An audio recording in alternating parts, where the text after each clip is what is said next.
250cc motocross at its very best. Round 3 of the 1989 World Championships, the Czechoslovakian Grand Prix from Sverepec. I'm Barry Nutley, with me is David Duffield, and together we'll bring you the action as it happens. 40 riders on the line. The track has been heavily watered because yesterday was very, very dusty indeed. David, this is a spectacular circuit. Yes, it is, and right there in the centre of the lineup we can see the current world champion, Vandenberg, fighting for points at the moment because he's come into this round not doing too well at all, because he's down in 7th place overall following the first 2 rounds in the 250 World Championship. 40 riders on the line, 40, the best 40 out of 69 qualifiers.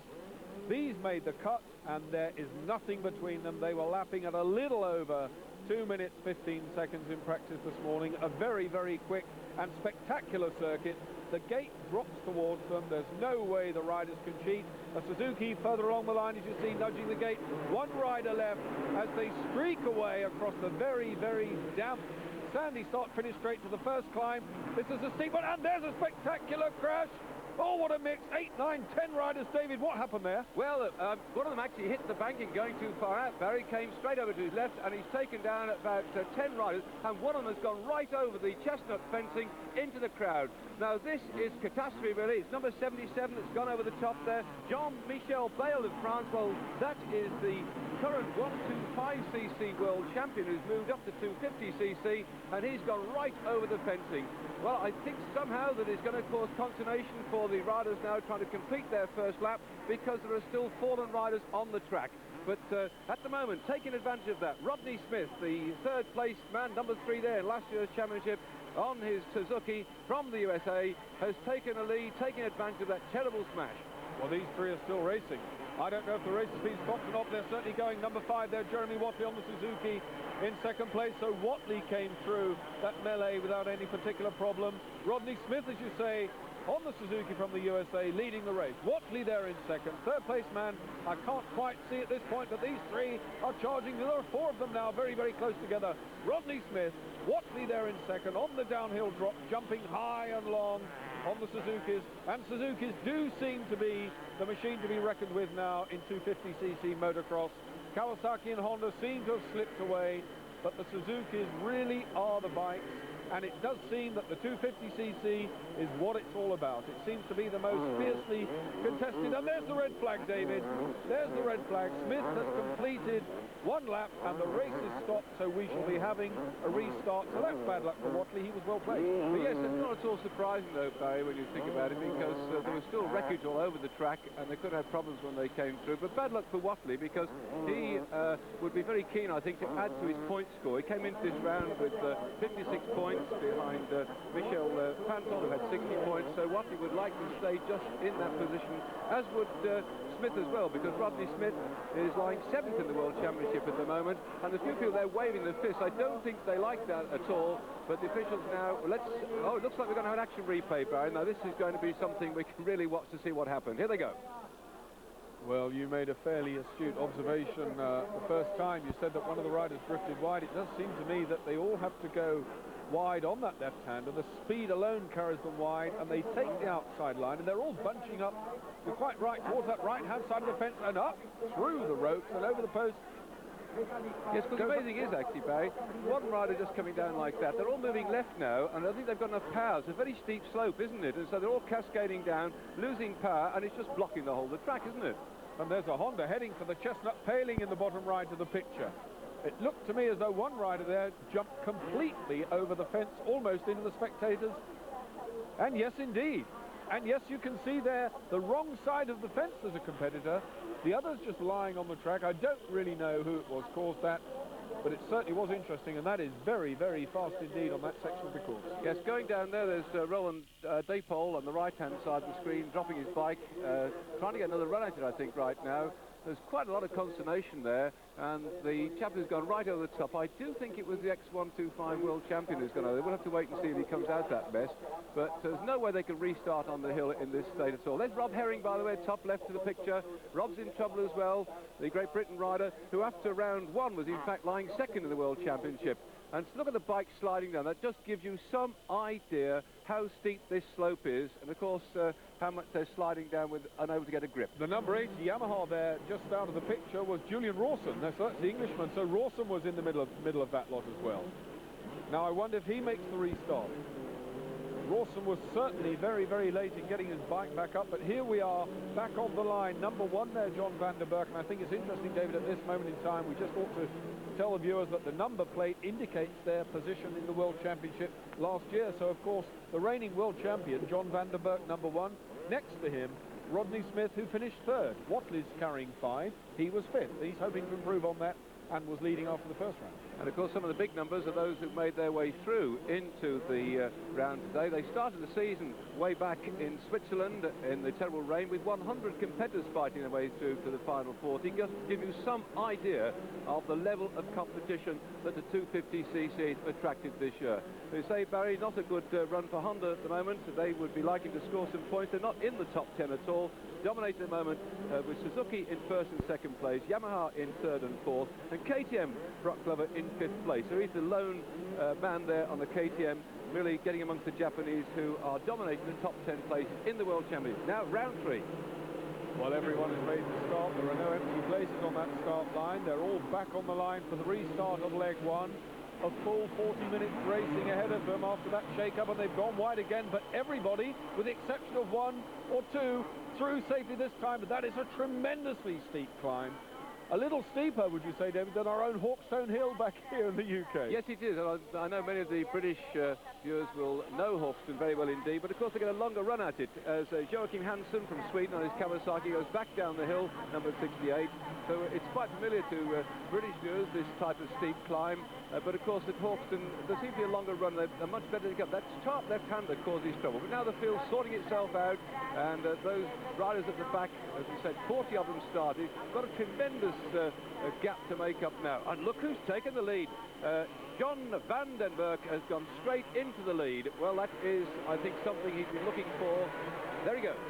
Well, he was very quick last year. That's why he's carrying the number 1 plate. He was very, very consistent. His Yamaha did not stop in any Grand Prix last year. He kept going right the way through the 1988 World Series. Wasn't a consistent winner, but he was a consistent finisher. He had a few victories under his belt, but finishing motocross is what it's all about. And Vandenberg, this young Dutchman, really is a past master at finishing races. Very skillful indeed. His arch rival from last season, Pekka Pekkanen, formerly of Fujiva, now riding Yamaha, so he's a teammate. But Vandenberg leads the race, number 1 on the Yamaha. A Kawasaki there in very, very close company, and that's Roland Diepol from Germany. So the German number 7 is chasing Vandenberg. There's a Suzuki there as well. The distinctive yellow colouring of the Suzuki, with the exception of Rodney Smith, which is white, but high over the tabletop Vandenberg. A well-planned circuit. Not very often we go behind the Iron Curtain to see such spectacular circuits, but this one at Sverepec really has been the result of a lot of hard work by the enthusiasts in the club. It's the first 250cc Grand Prix they've staged here. Vandenberg got an interesting line, and Diepol with a back wheel in the air almost threw it away. They're spreading out already, David. Yes, they are, and certainly the pressure coming on from Vandenberg, who didn't open the season up too well. He won the first leg, round 1 is the first of the races there, but in the second race in Switzerland he crashed twice and didn't finish. So having scored 20 points to open the season, he was unable to score again in the second leg. So he's really trying to put the hammer down now and show a clean wheel to the rest of the competitors. You say, Barry, a very interesting course, a mixture of natural terrain and some work that's been put in by the enthusiasts to put in particular tabletop. Oh, and it's causing trouble already, and they have gone down, and looks to me like Pekka Verkoven has come to a grinding halt there too. The Finnish rider on his Yamaha, he's come to a halt. Well, he's lying 3rd in the World Championship, and 2 more down. This course is really causing trouble. But Barry, there doesn't seem to be too many ruts at the moment. What are they doing, putting too much power on? No, I think the problem is that because they've watered the course, they've watered the parts which are accessible. They can't get up the hills to water the hills, so all the water collects in the bottom, and they're going through contrasting conditions. They've got dust, fast, dusty, bumpy sections on the one hand, and then when they get down in the valleys, they've got the wet and the mud to contend with. That's not only messing up their goggles and their rip-offs, but also making the going very, very tricky indeed. And you can't legislate for that with tyre pressures. That's another thing. If the going is inconsistent, it makes it very, very difficult. But look at Vandenberg go, jumping beautifully down the drops, and almost caught it there. Barry, in that crash, it looked to me like Michel Fanton had gone down, and he, of course, is leading the World Championship at the moment. I'm pretty certain it was his Suzuki that was on the deck, that last crash that we saw. So that's going to cause consternation for him. He's leading the championship with 60 points at the moment, but right now, John Vandenberg is roaring away, taking advantage of these misdemeanors of his opposition, because they obviously laid it down, as you say, going too fast into that bend, and so not in the top three is the leader at the moment in the World Championship, Phantom. There's the order: Vandenberg, Diepol and Brock Glover up into third place with his KTM. That's a good ride by Brock. Well, it is. It's good to see European machinery up there. Last year, of course, we had a fair sprinkling of Cagiva stuff in the 250cc world class. There are two Cagiva here today, but neither of them ridden by world-class riders. So Cagiva aren't getting their fair share of the action, and I think it's fair to say that the Italian factory seems to be throwing money at the World Road Race Grand Prix scene, with Randy Mamola, of course, on that big Cagiva, which is going so well in the World Road Race Championships, and they are tending to neglect the motocross. And that's a pity, because the Cagiva has a very strong following, particularly in the 125cc class. Well, Brock Glover then looking to get some points to restore in this first race here in Czechoslovakia. He started the season with a broken bone in his hand way back in April in Switzerland, so obviously that's mending now, and he's able to control the bike, because this particular rough top circuit here, as all motocross circuits, if you've got any troubles with your wrist, is a common problem that motocross riders get. You have great difficulty in controlling your bike. Look at the lines they're taking up this dusty top, and there they go. Well, the spectators don't like this part of the circuit. It's a bit damp now. There's been some rain falling, so they're staying away from the bits in the trees, but they certainly are gathering down the bottom, and there you can clearly see the mud. Number 66 going through there, Glover. That is Brock Glover in the distinctive blue, so Glover in pursuit of the Kawasaki. So leading the race, John Vandenberg, number 1. In second place, number 7, Roland Diepol from Germany. And in third place, Brock Glover. It's these three, 1, 2, 3, 10 machine lengths between them now. But Vandenberg not having it all his own way. It looks to me now as though the Kawasaki of Diepol is closing, so Roland Diepol legging it round that right-hander in pursuit of Vandenberg, the Dutchman. Vandenberg trying desperately to make it 2 in a row. He could use a win, could he not, David? Yes, he could. Barry will certainly help him on his way to retain that championship, but there's so many people snapping at his heels right now that he's got to really sort of show them who's top man, and he's doing it in fine style at the moment. He's opening up such a gap, nobody seems to be able to get onto his wheel. Still Diepol behind him, then Brock Glover.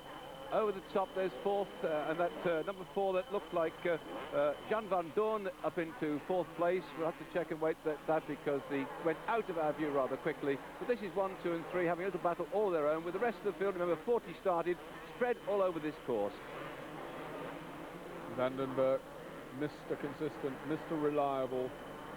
There was a little bit of political hoo-ha at the end of last season, because it was alleged that Vandenberg did not give his mechanic enough credit for the way the machine finished the season in a 100% reliable form, and as a result of that, the mechanic was a little bit peeved, and I now believe his services are sought elsewhere. But Vandenberg, a young, strong, fit Dutchman, spectacularly high over the tabletop, giving the crowd a demonstration in motocross skill here as he fights off the challenge of the number 7 Kawasaki, Roland Diepol. The rain's still falling just a little, but it's helping to keep that dust down as Vandenberg completes yet another lap.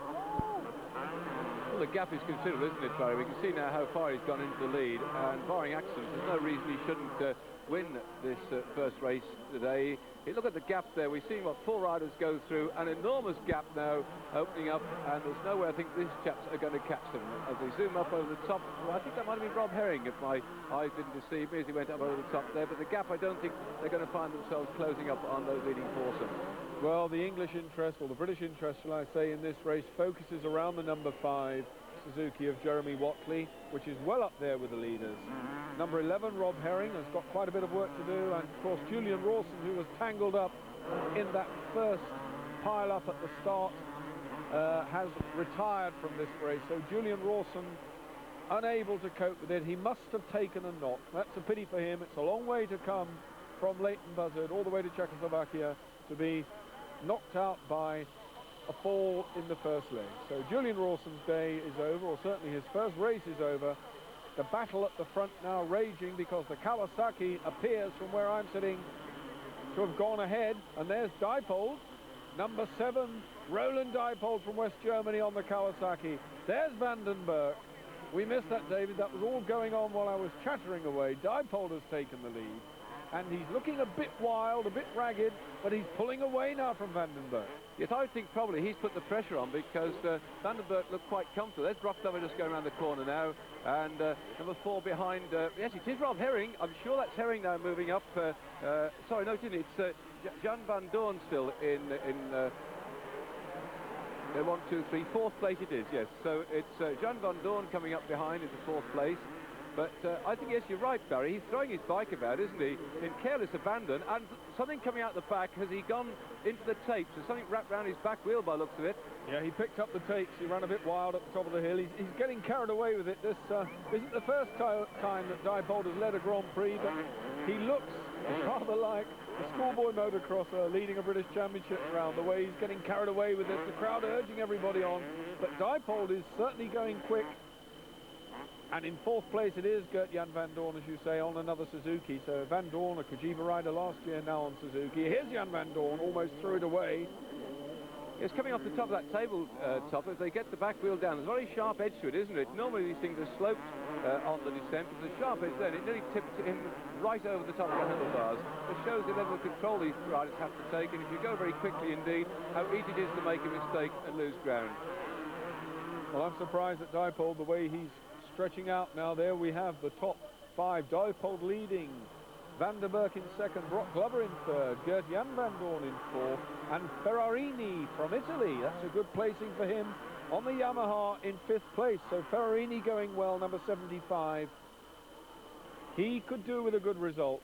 These 3 now really closing up. Just look at Brock Glover winding in Vandenberg now. Vandenberg in 2nd, number 1 on the plate, number 2nd in the race, and there's Glover. I wonder if he's having some trouble here, actually, Barry, because he does seem to now, the gap between himself and Glover is closing down too. So I wonder if Vandenberg's having a bit of trouble here. It doesn't seem somehow that he's quite happy with it, the way that he's losing ground, but we'll have to wait and see. But he's quick on the downhills. He gained noticeably on Diepol off that jump. He is very fast downhill indeed. Diepol seems to be losing a little bit of his momentum now, a bit ragged over there. There's a ridge at the top of that hill that throws the back wheel up in a not very pretty way. Gert-Jan van Doorn, and the Italian has gone past him. So Van Doorn appears now to have lost that 4th place from where I'm sitting, and Ferrarini now up into 4th at first glance. But here's the race leader, number 7, Roland Diepol from West Germany, John Vandenberg from Holland, Brock Glover in 3rd. So it's a long way to go yet, and looking very comfortable indeed at the front, isn't he? I just wonder whether you say, Barry, whether he actually shot away into the lead and has thrown all care to the wind and can actually hold it. So here we go then. My goodness, this is fine style, isn't it, that man? He really has opened up enormous gap. Well, as Diepol storms on his way, sliding that Kawasaki round, a very, very slippery left-hander. The race now beginning to settle into some sort of pattern, but there is still a long way to go. Vandenberg chasing him hard. Brock Glover, Ferrarini up to 4th. So Ferrarini going well. He took advantage of that Gert-Jan van Doorn mishap, slipped past Van Doorn, put him down to 5th. So Ferrarini in 4th. 3rd place it's Glover.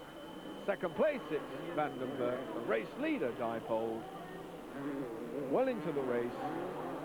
Across the start finish straight. Leave us now for a short break. We'll see you for more motocross on Screen Sports.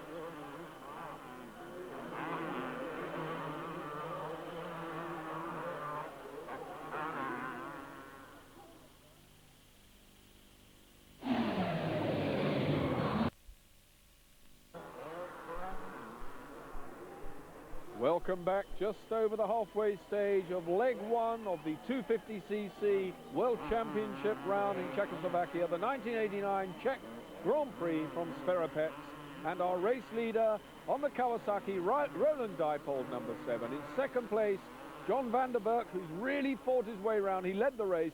This man took over the advantage. David Duffield is with me. I'm Barry Nutley. He's given us a good display, David, this Kawasaki man. Yes, he has so far, and of course the concern, as you said earlier, Barry, is that he's going to actually hang on, because he climbed a bit enthusiastic. He dabbed his foot down there, and at one time he'd opened up a bigger gap than this, so perhaps he's settled his momentum down now. And Vandenberg perhaps happy with his second place. These top four have got a considerable lead on the chasers coming through now, so they can, I think, just take the best line on this course, although so far, unlike other motocross courses, there doesn't seem to be always one line, does it? There's several different lines they can take a majority of this particular course, which must give them an opportunity on the way round to get past somebody. Obviously here it's a bit tight, but the rest of this course, I must say, it's an excellent one for overtaking, isn't it? Well, a lot of courses and a lot of course organisers become the subject of criticism for that very reason, because there isn't room, but no way can this course be declared narrow. It's almost big enough, dare I say, for a sidecar cross Grand Prix, David. There's a lot of room out there. The bends are beautifully formed and a lot of work gone into the preparation, and it's not digging out. There are no really big bumps at all. The track is staying in good condition, a bit wet in the turns, but with the water that's been poured on it overnight, that is not surprising. Diepol, with that tape still caught up in his rear wheel from an excursion off the circuit, is now holding that lead over John Vandenberg. Vandenberg getting the come-ons from the crowd, but Diepol in good control now. He's settled down and riding much more steady than he was in the early stages. I'm not surprised to hear you talk about sidecars, Barry, as an ex-sidecar passenger yourself. I wonder how you've gone over the top of that tabletop there. I should think on the sidecar we would need some oxygen the way they fly over the top of there, and coming down the other side would stop you hard, I see. Still, there they go on the solos, 250cc, and these bikes are very quick now, and not a lot to choose between them and the 500 on some of the courses, is there? Well, 40 brake horsepower, these 250s develop. They're water-cooled, single-cylinder, 5 and 6-speed gearboxes. They have something like 13 to 14 inches of suspension travel, front and rear, to soak up the bumps. A lot of high technology machinery bouncing around there. To buy one of these machines, if you could get one of these machines, which is pretty well a factory replica, you would have to be looking at the wrong side of £3,000 before you could go motocrossing. Then you have to buy the protective gear and everything that goes with it, and just look at Vandenberg closing on the rear wheel now of Roland Diepol. Diepol winding that Kawasaki up. So Kawasaki lead Yamaha, and Vandenberg now fighting back 2/3 into race distance. He is the experienced Grand Prix man, and he's taken the wide line on that downhill drop, and even now the dust is coming through the mud, David. Yes, it is, and still, look at how he's gone right at the top, Barry. You're right about the different angles they can take on this course. Now, they're the world champions, chose to go high and drop down quick. It didn't seem to actually make up any ground, but didn't lose any either, so the options open to the riders now, and we've got quite a scrap now for first, second and third place. Diepol in the lead. The reigning world champion, John Vandenberg, in second place, and shoulder to shoulder now, and they attack this slope. Still Diepol holds him off. Can he get round the corner first? Yes, he has. Trying to get on the inside, Vandenberg. I don't think he's made it, though. What a battle we're having for these two at the front, and I think somehow that Vandenberg now has had enough of sitting in the mud being thrown up by Diepol's back wheel, but he's lost ground again. And coming into the picture, looks like Ferrarini, the Italian, who sneaked past Van Dorn, appears to have got past Glover, and it looks to me as though Ferrarini is putting Vandenberg under pressure. So the Italian Honda rider, Ferrarini, and let's check the number on that. No, it's not. It's Jean-Michel Bayle that's come through. That is absolutely staggering. Number 77, the Frenchman who was the 125cc champion, Barry. He's come through from nowhere. This is a brilliant performance from a man who, at the start of the season, he had a broken wrist, and he had plates put in his wrist, and he said he couldn't contest the first round because the screws were coming loose in the plate in his wrist, and here he is now, thrashing up into third place. He's come right from the back, right through, and he's joined up, and he's pushed these other two together, hasn't he? That's right, it's number 77. It looked to me like 75. You're quite right, it's Bayle. So Bayle is going very well indeed. Bayle on the Honda, the red Honda. Your eyesight must be better than mine, David, or I've got some dust or raindrops in it, but that's remarkable progress for him. Jean-Michel Bayle, there it is, confirmed in third place. Glover down to fourth, and Jeremy Watley, good news for the British fans on the Suzuki. Jeremy Watley is in fifth place. He desperately needs the points because he was leading the World Championship after the first round. He was going well last year, but had an injury at the end of the season, which precluded his season, so he had to pull out before he could deliver the goods totally. Nevertheless, He finished 5th, and Bayle now is past Vandenberg. Bayle is up to 2nd, the Dutchman down in 3rd, and he is really storming number 77, Jean-Michel Bayle. I think we should also correct the caption from our good friends at Czech Television here, Barry. They put up Jean-Michel Bayle as USA. He does in fact hold an American license, an AMA license. He's in fact from France. So the captain from Czechoslovakia here doing a wonderful job with the camera work around this course, and as I don't speak Czech very well, I can't go and tell them, but in fact this fellow is a Frenchman riding with an American license, so goodness knows what you make of that. Well, we have an American or an Australian riding with an Irish license, so it does appear that anything goes in 250cc World Motocross, but Bayle certainly now in pursuit of Roland Diepol. So Jean-Michel Bayle from France with his American license, chasing the Kawasaki rider on that very steep downhill drop. They hook it off there in 3rd gear, ready to attack the climb and pick the front up very, very high around the hawthorn bush, dropping away down the other side. So Diepol now really has his work cut out to stay ahead of that flying Frenchman, Jean-Michel Bayle. And something here, Barry, might make you eat your words, by the way, because he's on a Honda, isn't he, in 2nd place now? And we were talking earlier on about the dominance of the other manufacturers from Japan and how Honda seemed to have lost the edge in 250cc racing. And here you've got a Frenchman with an American license on a Honda battling at the front. That's enough to make any commentator be sick, isn't it? Well, I'm not too proud to stand corrected, and I've certainly been corrected in this case. Honda, of course, have put so much effort into the 500cc scene. They've got Caboose, they've got Thorpe. They really are pouring money into the 500 effort, and they made a conscious withdrawal from 250cc World Motocross at the end of last season. They actually said that is not where their interest lies. They do not see 250cc as the blue riband of the sport. They see it very much as a second string, but 250cc motocross is more competitive to my mind than the 500s, and just look how close these riders are after something like 30 minutes racing. The top 5 again: Diepol from Bayle, Vandenberg in 3rd, Glover and Jeremy Watley on the leaderboard in 5th. Now, is Watley going to improve on that? That is what the British fans at home want, that is what we want, and some of the fans here, because there are some English people here in Czechoslovakia urging their heroes on. So, great performance by Watley to go through. We've already seen the way in which Bayle has come through as well to bat it out for the lead now. So anything can happen in this race. And we're well over halfway now. Diepol still leading through there on his Kawasaki, being chased by the Honda. There he is with number 77, all the 7s on his back. Jean-Michel Bayle from France closing the gap now, going up from the 125cc where he was world champion last year. He seems to have taken the 250cc like a duck to water now after a slow start to the season, so he couldn't ride round 1, and here he is battling out now for 2nd place in round 3. And he's putting Diepol under pressure. Diepol came off that jump in very erratic fashion, had a heavy landing, his teeth went right down in his tummy there. The suspension on the Kawasaki flattened out. Bayle is on the inside line, the overtaking line. Vandenberg looking almost like a novice by comparison, lumbering his way up that drop, up that climb rather. But look how Jean-Michel Bayle now is closing on Diepol. This one is going to go all the way to the flag, right down to the wire. They really are very, very close and looking fit and going quicker by the lap. The lap time's now something like 2 minutes, 12 seconds. That is almost as fast as qualifying. And Bayle, of course, on a winning streak, because in Austria at Sittendorf in the 2nd of the rounds, he won the 2nd leg there, so he knows what it's like to take the checkered flag, and I think he's now getting the hang of this business, having failed to score any points by not riding in round 1, and then in the 1st leg not scoring any either in round 2, but in the 2nd race he ran out winner, and here he is now trying to win this one as well. So he's obviously in fine form. He's closing up. I think he's just waiting, Barry, for the man in front to make a mistake. He doesn't seem to be pushing the pressure on now, but these two have really gone away from John Vandenberg, and they've left him for dead, haven't they?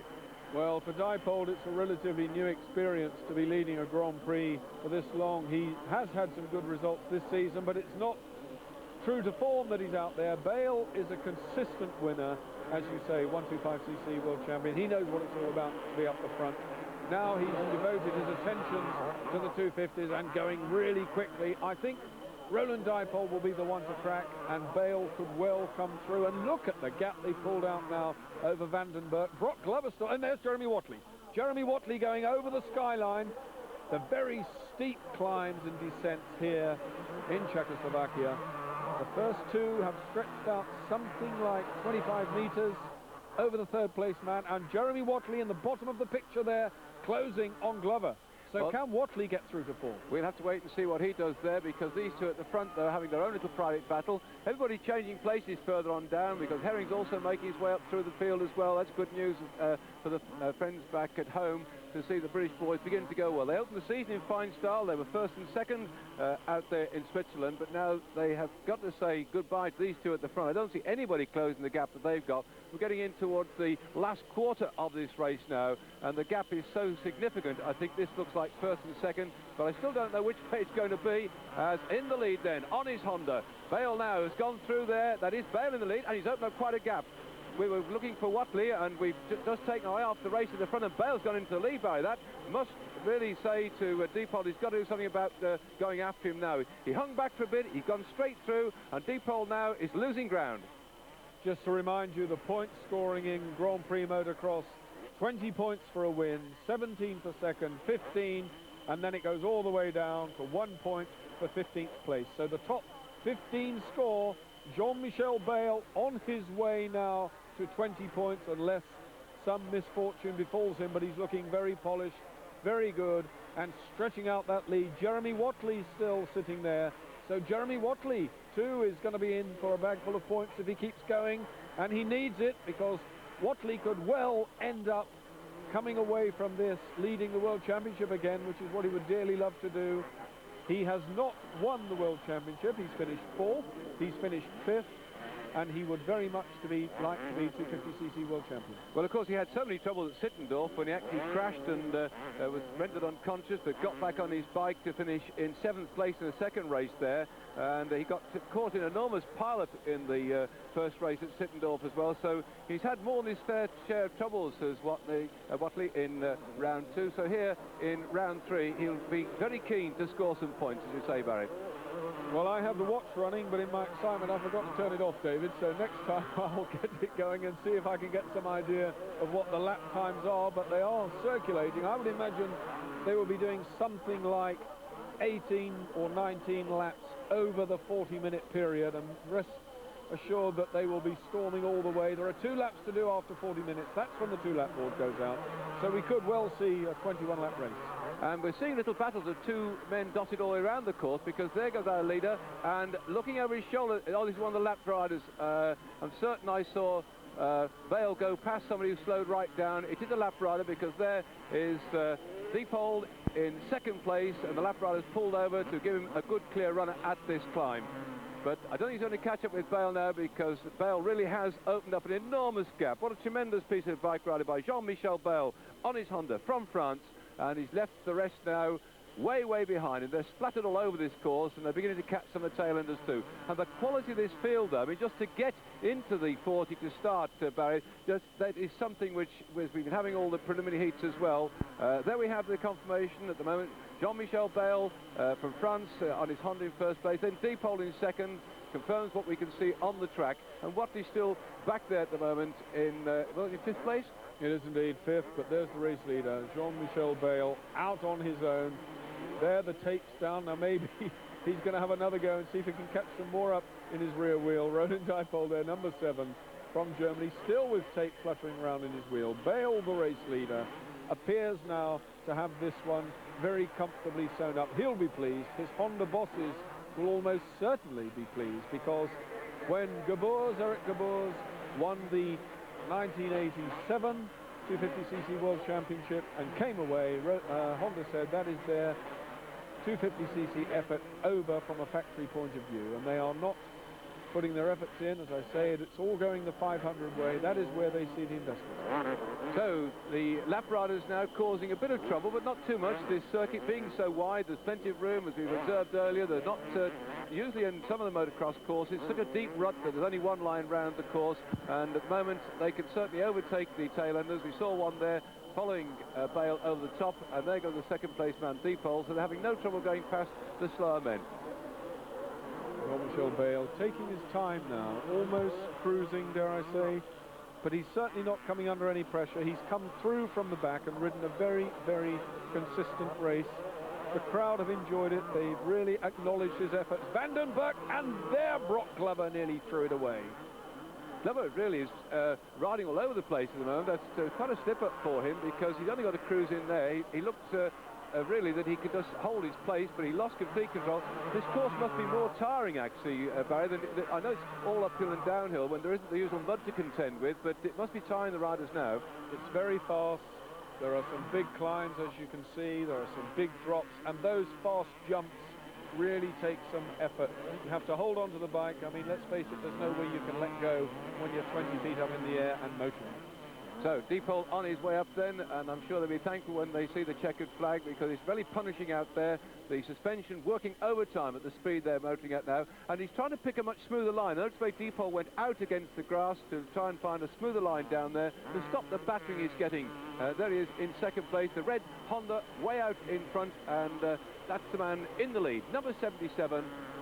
Jean-Michel Bayle going past yet another of the tail-end riders. There goes Glover over the top, and that looked to me as if either Herring or Watley. I saw a Suzuki flying through the air as well, and I think Glover's got some company at the back there at the moment, and I believe that either one or the other British boys are getting up to Glover, who's riding very erratically at the moment. Well, Jeremy Watley's putting him under some pressure. Jeremy Watley from Great Britain is closing now on the KTM rider, so it's the number 5 Suzuki of Jeremy Watley. Jeremy Watley, of course, had a good early season opener when he won that Supercross series down at Matcham's Park, very, very convincingly. Yes, so he's on to a good season at the moment, Barry, isn't he, by far? And having started out with the World Championship lead, I'm sure he wants to get back up on the leaderboard. Michel Fanton, we haven't seen him ever since we saw him fall off his bike. He's been able to get back and work his way through, so he's in all sorts of trouble. In fact, we've just heard that he's crashed again, so it's 2 crashes then for Michel Fanton, so no wonder he is out of the running, and he must be very, very upset indeed that he's not going to score points now. So the Italian rider who came into this round in the lead now has come off twice in this race, so there's no way he can get up and chase these leaders. That is a second place man, winding his way through the air. Diepol on the Kawasaki from West Germany. Flicks it round the right-hander, still ahead of Vandenberg from Holland. And this is the battle for 4th place. And Brock Glover still resisting the overtures of Jeremy Watley. And Jeremy Watley now some 10 machine lengths behind him. That's all as they go over the top of the hill. What a big gap, Barry. It just shows that battle for the first 5 places or so has left just nobody really in contention, has this? So they've got it all to themselves right now. There they go. There's Jeremy Watley on the inside of Glover, and down they go. Watley took his front wheel away. Glover went down. So now Jeremy Watley has got a lot of work to do as Jean-Michel Bayle goes on his way. Glover was on the wide line. Jeremy Watley saw the door open wide and went for it, but he didn't keep the Suzuki tight enough. He just took Glover out in an instant towards the chestnut paling. Now, I wonder if our Czech director will let us have a look at that again, because that was pretty spectacular as Jean-Michel Bayle goes on his way. They did a wonderful job, didn't they, the camera, picking up that one, Barry, because we've been watching most of the time the leaders batting away, and then we're wanting to see Watley do well, and crash bang down he goes, taking Glover down with him as well. So those two have got to get themselves back up and in the action. There was quite a considerable gap, wasn't there? We were talking about that enormous gap down to about 5th, down to about 7th and 8th place.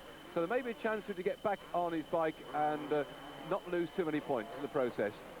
Well, number 77, the race leader, was unaffected by that, in fact unaware that anything has happened behind him, but drama it was indeed for the 4th and 5th place men, because they tangled in a big way, and so far as we know could well be sitting on the track, because we haven't had an update as to whether either of them is mobile again. Bayle storming on his way, taking the wide line at the bottom of the hill. The crowd now beginning to sense and smell a victory for the Frenchman as he storms on his way in this, the first leg of the Czech Grand Prix. Well, I've just heard the news come through, by the way, Barry's getting towards the race, that Watley is back up again. Looks like Herring's gone past him, and Glover's joined the race too, but Johansson's taken over and gone past him too. So we've had quite a bit of change then in 4th, 5th, 6th and 7th places. That is quite spectacular, that change, because there's such a gap, and there they're getting the jolly old checkered flag out, and he's gone past the finish. That's it then. So we have at the end of the first leg here in Czechoslovakia a win for Jean-Michel Bayle on his Honda. The Frenchman going convincingly into lead in the last quarter of the race, but of course as they're cruising in now, Diepol taking second place, Vandenberg in third, Herring has taken fourth place, Jeremy Watley back up on his bike in fifth place. So that's it then at the end of the first leg here in Czechoslovakia.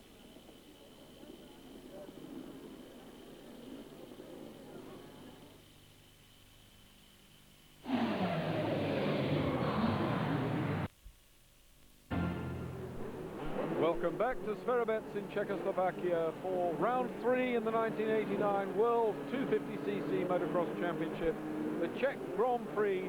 We had a scintillating first 45 minutes with Jean-Michel Bayle, the Frenchman, winning from the West German Roland Diepol, and the Dutchman, the reigning world champion, John Vandenberg, in third place. And good news for the Brits, because Rob Herring and Jeremy Watley were 4th and 5th respectively. I'm Barry Nutley.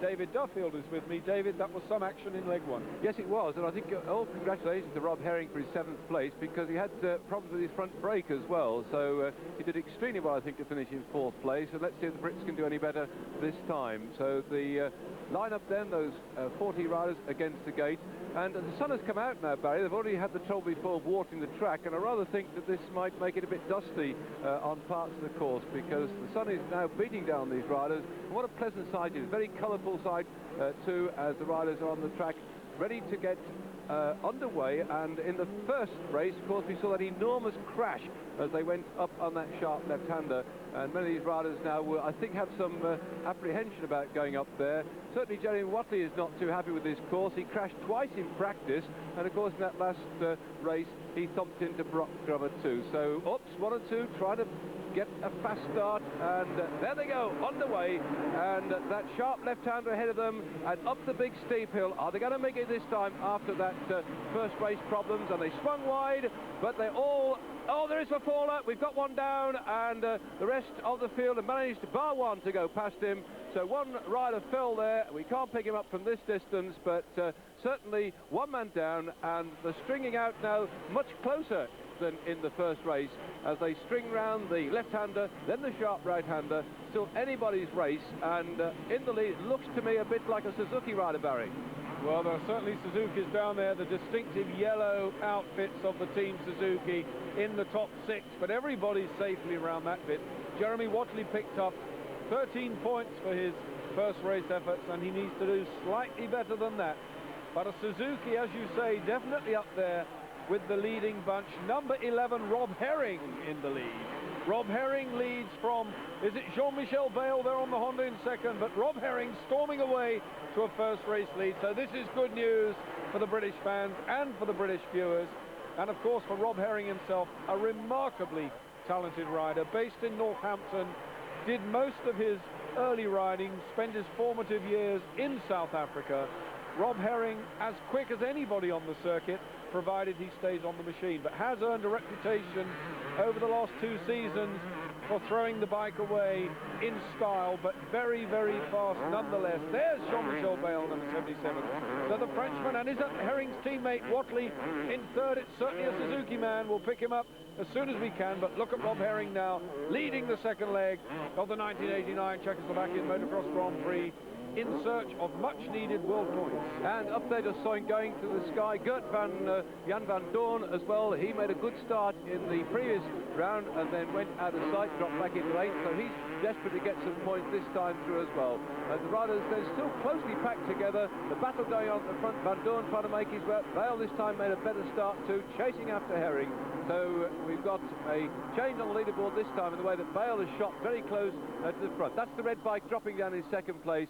The Suzuki just in front. Herring must be very pleased with this one, Barry. And Rob Hooper, the Suzuki team manager, will be not disappointed at all. He's an ex-rider, a very, very experienced continental campaigner, and gives these men all the inspiration they need and all the encouragement. And as the pack make their way round one after the other, there number 1 John Vandenberg well down the field this time. An awful lot of work for the Dutchman to do if he's going to get on terms with the leading bunch. And the way Rob Herring is going, very, very quickly. There's Verwerts, the Kawasaki rider, number 12, from Belgium.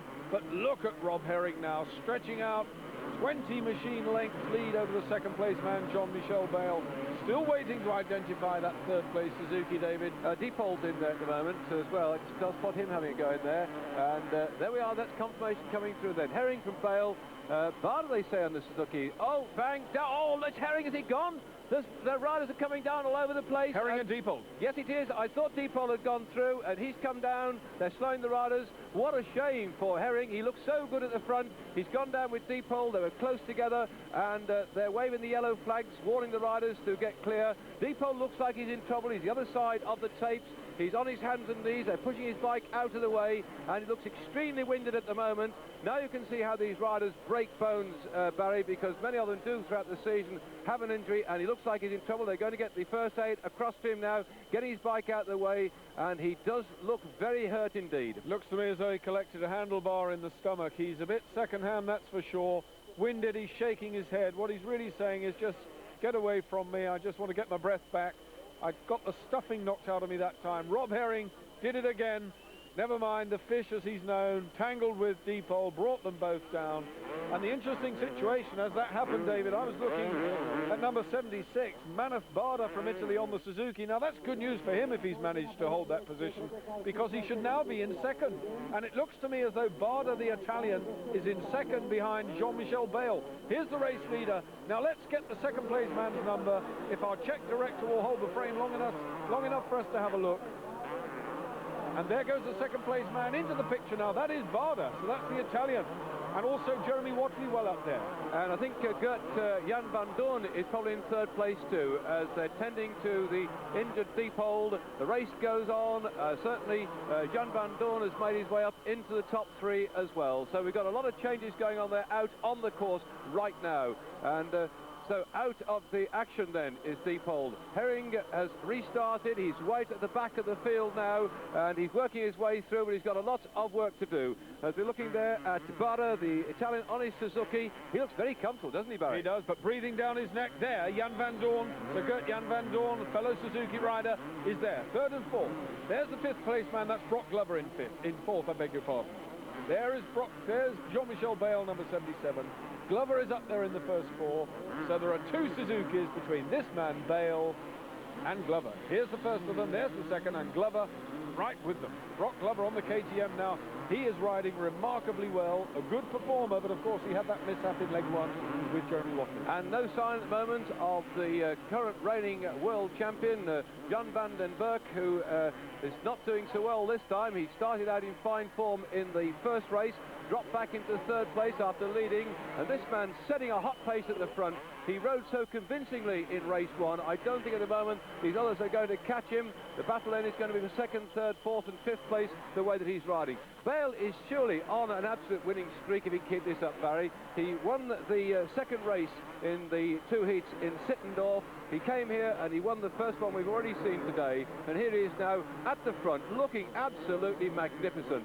Looking across to my left, it looks to me as though Jeremy Watley is closing on Brock Glover again. So Jeremy Watley is making some ground.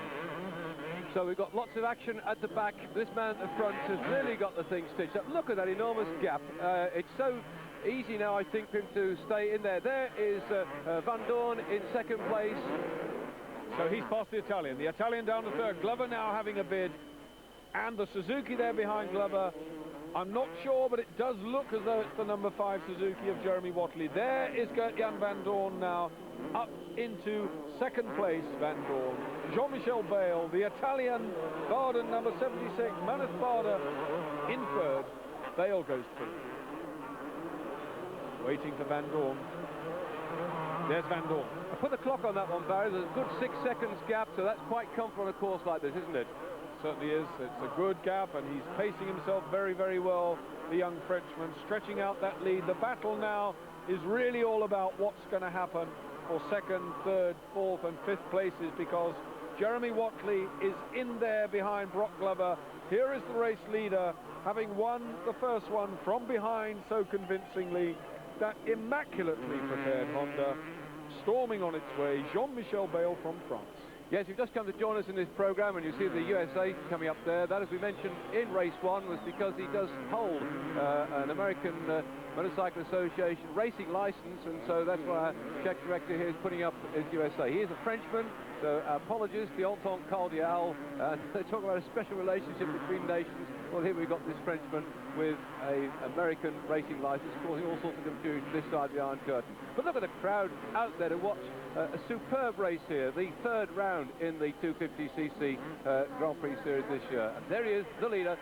The course is drying out, isn't it, Barry? The dust is really going to fly now. Really dusting up. The water, as you say, the sun's been shining now for the second leg. During the interval, and a little bump there on the bottom for Bayle. He was almost over the handlebars. That one caught him unawares. So it just illustrates, David, how easily even the professionals can make a mistake. That was a tricky one. His feet were off the footrests. He was lying along the tank there just for a second, but he's forcing on. He's regained his composure, and he is now some 30 meters ahead of this place man. Second place, number 4, Jan van Doorn from Holland. And now up to third is this Glover. Brock Glover, it looks like, up to third. And it is indeed. Brock Glover on the KTM. So that's a good ride for Brock Glover. So third in the second one at the moment. He was lying 4th in the first leg until Jeremy Watley powered underneath him.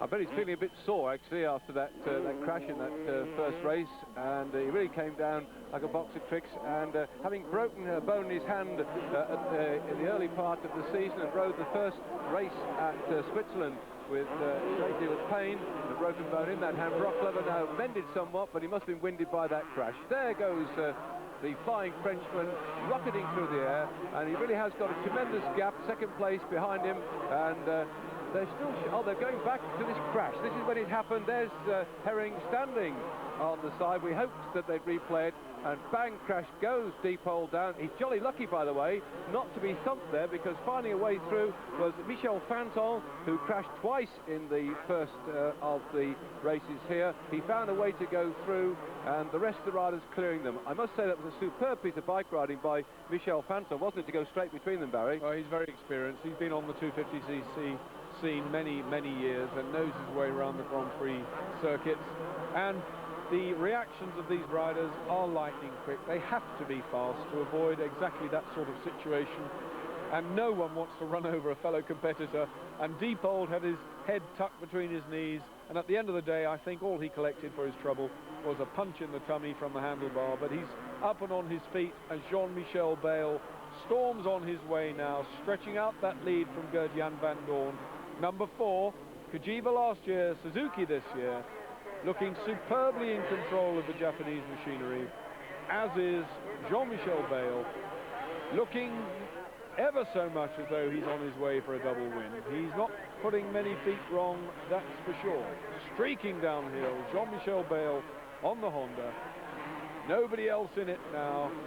Michele Fanton is the man in 5th place that was putting pressure on Brock Glover, looking very much like Jeremy Watley, but Michele Fanton from Italy. Now, Fanton's had a win so far this year already, so maybe he can repeat that and get up with the leader and do something about the way Jean-Michel Bayle is charging round the circuit. Well, yes, at Sittendorf in Austria, Fanton won one of the races and was third in the other one, which helped himself to 35 points. And as we come into this round here, adding together the points he scored in round 1, he has a total of 60 points to Jeremy Watley's 56 points. And Bakunin from Finland has 37 points in third, and Vandenberg in 4th place has 36 points. So that gives you some idea of the rundown and why Fanton really would like to hang on to that place. We saw him go through the gap between those two riders, superb piece of bike riding, and it's kept him up there at the moment with a chance of adding to his score and possibly taking over maintaining the lead in the World Championship. He's got 60 points now, Watley back with 56, so at the moment I think that Fanton will be well on his way to scoring some points here, because he failed in fact to collect any points in the first leg. There's Diepol on his way back, a disconsolate Diepol on his way back to the pits. without his machine, but nevertheless up and walking well. So that's good news for the West German, a good result in the first race, but it was not to be repeated in the second because he crashed with Rob Herring in spectacular style, but he's now up and walking, and that's what motocross is all about. A lot of knocks, but thankfully not many serious injuries. Well, according to my calculations here, Barry, Watley would have collected 11 points for his 5th place in the first race when Fanton was unable to score any points. So Watley now will have some 67 points in the bag, which will lift him over the top of Fanton at the moment. But of course, Fanton in this particular race is well ahead of Watley, so it looks like Watley is probably going to have to settle for second in the World Championship League points when we end this particular round. So Fanton then happily back there, holding his place now after the disaster in race 1 here in Czechoslovakia when he crashed twice. Bad luck to that man. Well, looking out of the window, I can see Watley circulating well, but it does look to me as though he has a rear flat tyre, David. It looks as though Watley is running with a puncture. Now, that's bad news for the Englishman. If what I suspect is true, it does appear to be the case. We shall see if we get him in shot, but he's going well as he possibly can with that sort of handicap. Well, that must make it very difficult because we're going to be racing now for just over 15 minutes, and they've got a long way to go yet, not even the halfway point, and he's certainly going to drop down the leaderboard, and that is great disappointment to him. I said, having collected 11 points in the first race here today and taken up to 67 overall, he now looks like he's not going to score because I'm sure the rest will take advantage of it and go zooming past him. Michel Bayle, beautifully clear skies here in Czechoslovakia. The Iron Curtain countries enjoying the spectacular weather that's prevailed over Europe for the whole of the month. And the crowd certainly, and there are 30,000 of them here at Sverepec, enjoying the weather, enjoying the exciting spectacle of 250cc World Motocross at its very, very best as number 4, Gert Jan van Doorn, heads for the sky. And back with our leader now. The lead absolutely convincing, so really the interest is going to be on the battle for the lesser placings and to see whether Michel Fanton can start to make up ground and get himself some more points. He's certainly going to need them. This gap at the front is so significant, though I don't see there's any way that at the moment, barring accident, he's going to get caught. He's got the winning streak now. He won the race, the early one today. He won the second race in round 2 out there in Austria. He's looking so comfortable indeed. We've got to take back all we said about the Hondas because he's really hammering the rest of the Suzuki, Yamaha and Kawasaki opposition into the ground. Well, of course, Jean-Michel Bayle's Honda, not strictly a factory bike, but he does have some factory goodies on there. You can clearly see, for those who know anything about the front suspension, that he has the upside down front forks, and that is where the thicker part of the fork is anchored at the top end and the thin bit slides, and that gives a much more rigid feel and enables it to be flicked more easily through the bends, a much more positive steering response. As you can see, it's benefiting him because he's coming down the drop at enormous speeds. 4th gear off the top of the hill, hooking it down into 2nd on that right-hander. Back up into 3rd for this long, bumpy stretch, still in 3rd gear around here. Out goes the leg, puts the power on. So a lap with Jean-Michel Bayle is fairly exciting. Even at this race distance, he is still forcing on as though the pack were snapping at his heels, and just look at that Honda driving. And of course, with the track drying out now, bouncing all over the place, it's going to be certainly very tiring to him, but he's got a sufficiently big enough gap now. Already he's getting amongst 1 or 2 of the retirers. We can't get the clock on him until he comes past our commentary point because the gap is so great here at the moment. He's looking extremely comfortable and flying through the air, and a beautiful drop as well. See, we've seen other riders drop down with the back wheel hitting the lip of the tabletop. He hasn't done that. He clears it in fine style, comes down perfectly at the other side of the drop, and away he goes. That's the finish point just there that he's gone through, and now he's coming up towards halfway in this race. Well, we were talking about fitness and just how superhuman these men have to be, as illustrated by this slow motion of Jean-Michel Bayle. The rear suspension bottoming out. During the winter months, they will weight train, they will run, they will undergo a very, very strict training schedule because there are no shortcuts. There's no easy way to winning world motocross races. You have to train, you have to be a super athlete, and what's more, you have to be young, so there's not much chance for you and I now, David. Well, no, we've had our day, I think, Barry, and but my goodness, it certainly gets the old emotions going here in the commentary point, watching these riders out there, and anxious to get amongst them. It makes the adrenaline flow, the courageous way they're going, the way the crowd cheer them on, and certainly it's quite a young man's sport now with the thrashing that they give themselves with these very, very fast bikes indeed. A long way these riders have travelled to get here to Czechoslovakia. They've been all over Europe so far, into Switzerland, into Austria, and of course in between the rounds of the World Championship they're all back on their home patch racing as well. It's a tough way to earn a living, and of course very few of the stars in this sport, as in other sports, make any money. Just the top half dozen or so, and for many of the other ones it's travelling and living in the back of the old transit van, isn't it, Barry, across the world to try and make a few bob. Well, hopefully something a bit better than a small van these days. The mobile homes the top liners have got are fitted out with hot water systems, nice beds, a full dining room, a refrigerator, a lot more of the home comforts than we had. Certainly when I was doing it, it was very much out of the back of a van, but now it's a relatively civilized life. But of course an enormous amount of money goes into it, and that's why they are so heavily dependent on independent sponsorship, not just from the machine manufacturers, but from all sorts of people outside the realms of motorcycling, clothing manufacturers, dare I say cigarette manufacturers, breweries, the whole spectrum pour money into motocross as a means of promoting their products. And let's face it, they are very promoting. And the man now promoting his sponsor's product out there, number 4 on his shirt, Jan van Doorn from Holland on his Suzuki. We've had one complete lap virtually watching how our leader Bayle goes round, and now with Van Doorn to watch his action. Oh, and he nearly tipped then, just shows the amount of suspension travel on these bikes as it bounced there and up. Yes, he chose almost the same spot to come down on the far side, the tabletop, clearing it in fine style, because there's no slacking back there. That's a difficult one. If they ease back too much, very often this is the time when you think you've got it all stitched up, a moment relaxation and you're in trouble. Well, that is the problem. The concentration can so easily slip after what they've done now, 1 hour and 15 minutes of fairly intensive racing, not to mention the fast practice this morning, not to mention the qualifying yesterday. So one moment slip, the concentration wavers just a minute, and the front wheel will step across the ropes, and then you know for yourself, David, it all comes to an end in fairly dramatic fashion.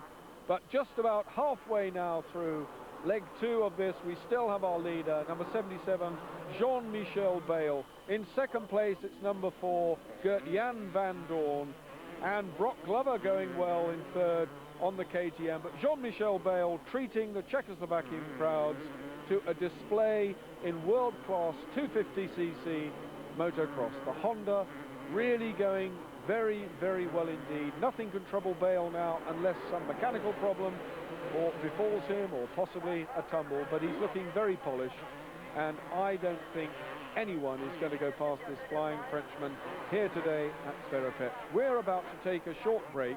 Please join us again after the break for the grand finale of this exciting motocross from Czechoslovakia.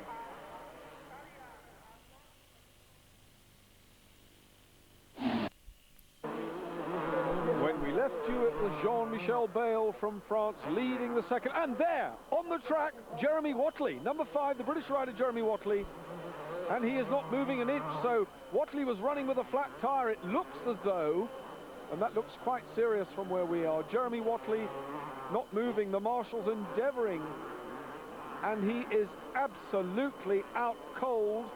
That actually, Barry, is rather dangerous, turning over on his back. I know people are coming down. A, they get hit, but he must be totally unconscious. And also, a rider's tongue can go inside his mouth, and they can actually suffocate. This is terrible. I mean, this is so dangerous, and there's nobody there with the yellow flags or anything to stop the action.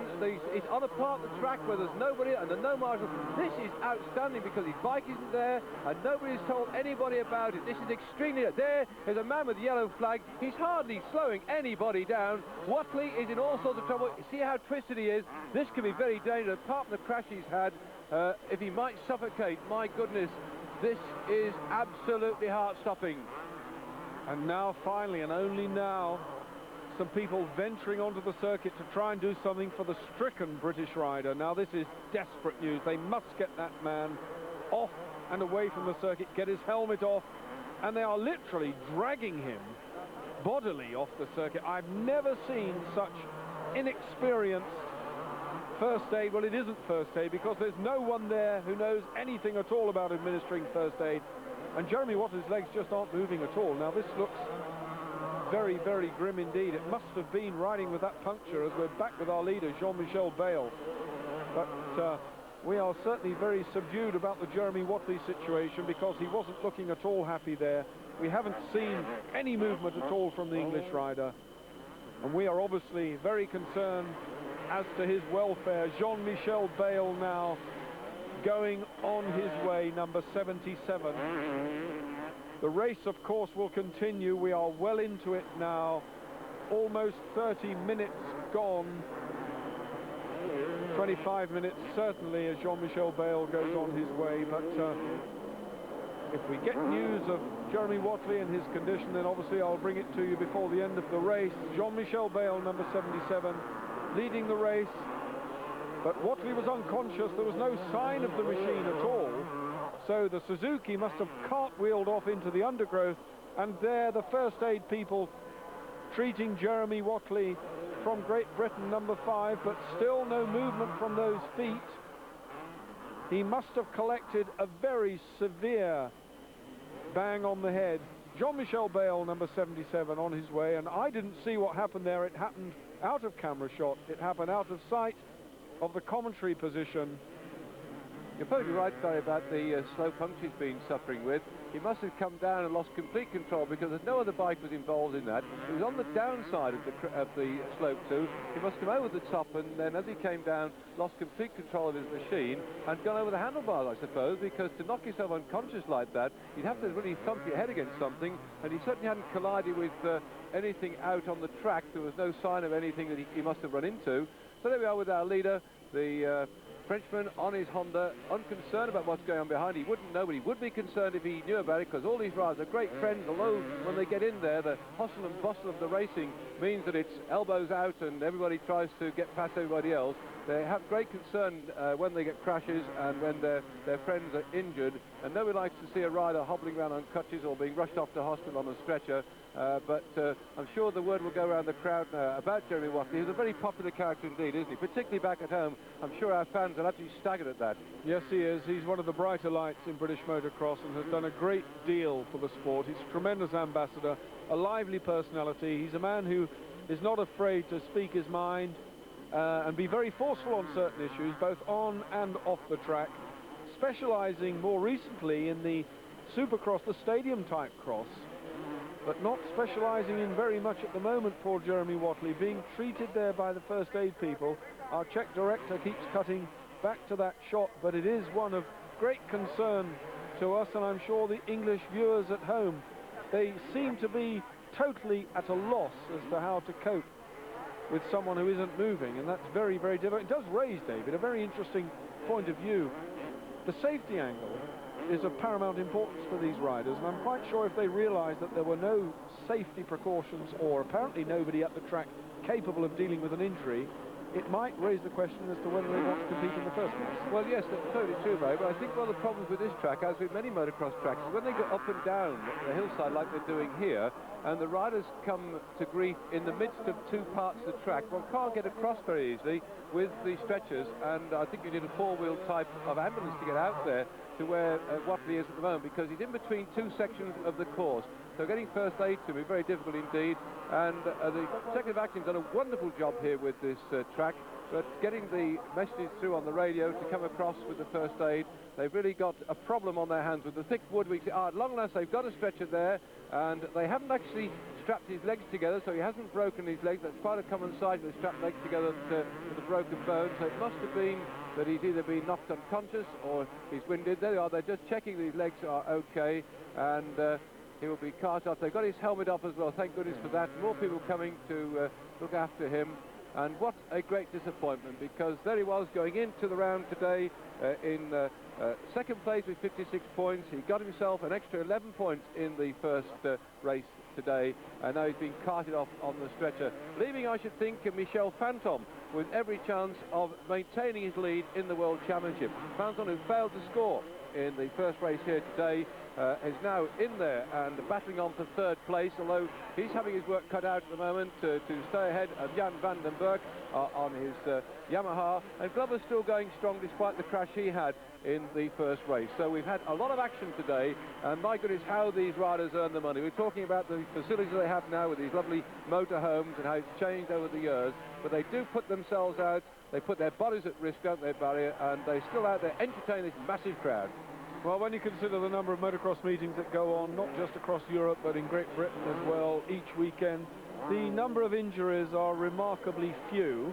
A lot of competitors, in fact, the average motocross meeting in Britain will have something like 200 competitors, and at any one weekend there are probably 6 or 7 motocross meetings going on around the country. So we're talking 1,200 to 1,500 people riding motorbikes each and every weekend throughout the season, and we very rarely have any serious injuries to speak of. The odd broken arm or leg, dare I say, maybe the collarbone, but nothing really serious. We have 1 or 2 back problems in recent years, but the level of fitness again is of paramount importance, and it does play a very, very strategic part in the way the riders think, the way they hold themselves together, and the way they control what is a remarkably bucking piece of machinery around these circuits. And of course modern technology too with plastics enable them to have this body armour too now, such as the riders didn't have some years ago. Now they sort of come up and race in an old rugby shirt and a pair of leathers and ordinary riding boots and a cork crash hat. Now this new style equipment they've got,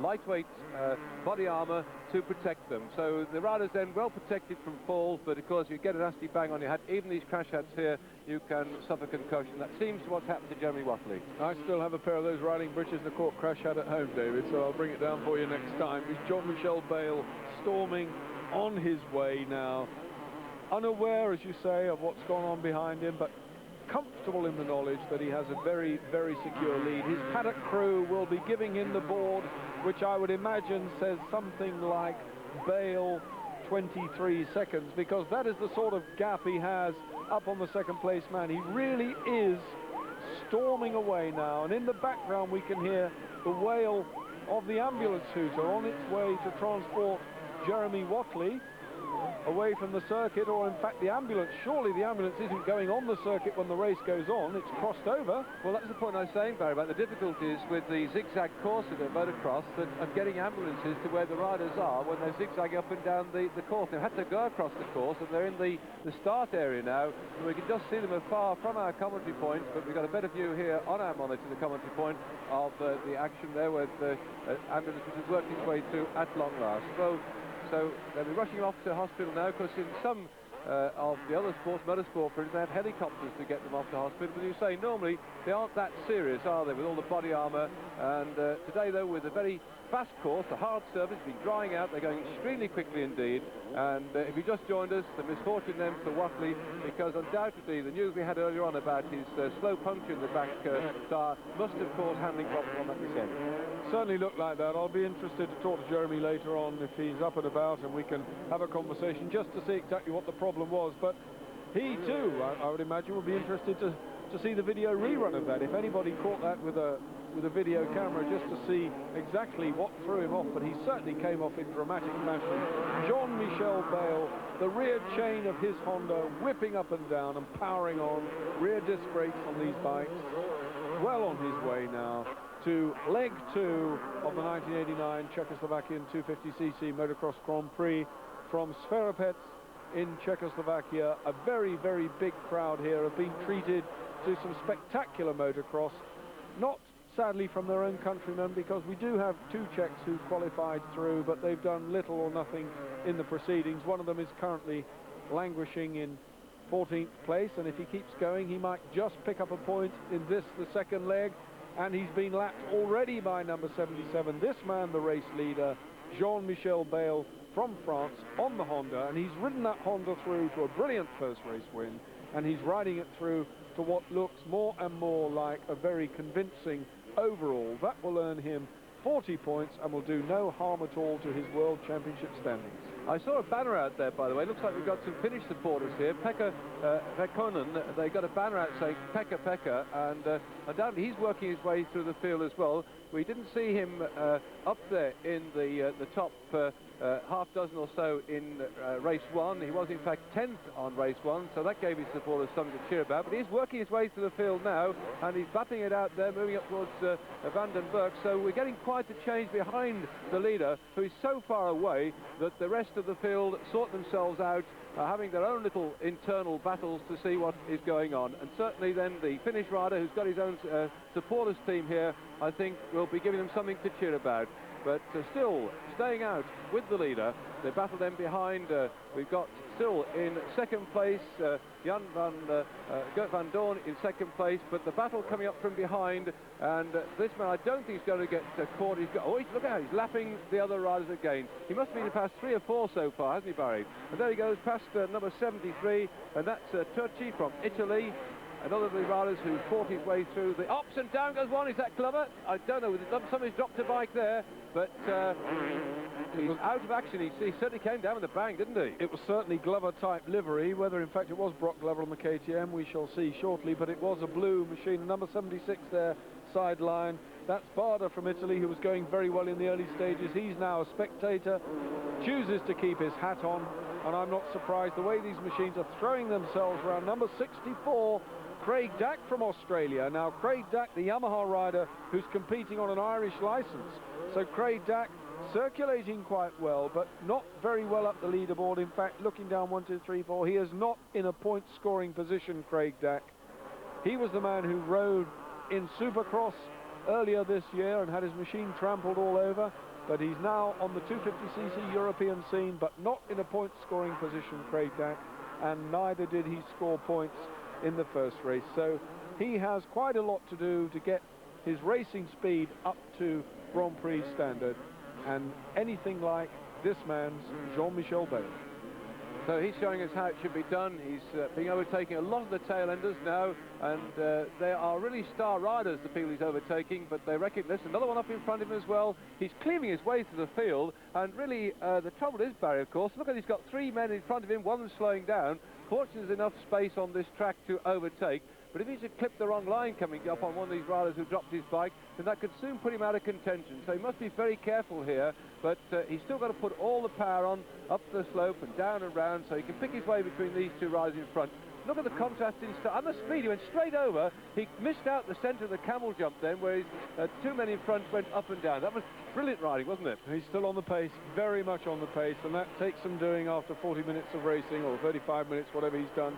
But he's coming into the closing laps now, Jean-Michel Bayle, and he really is full of energy.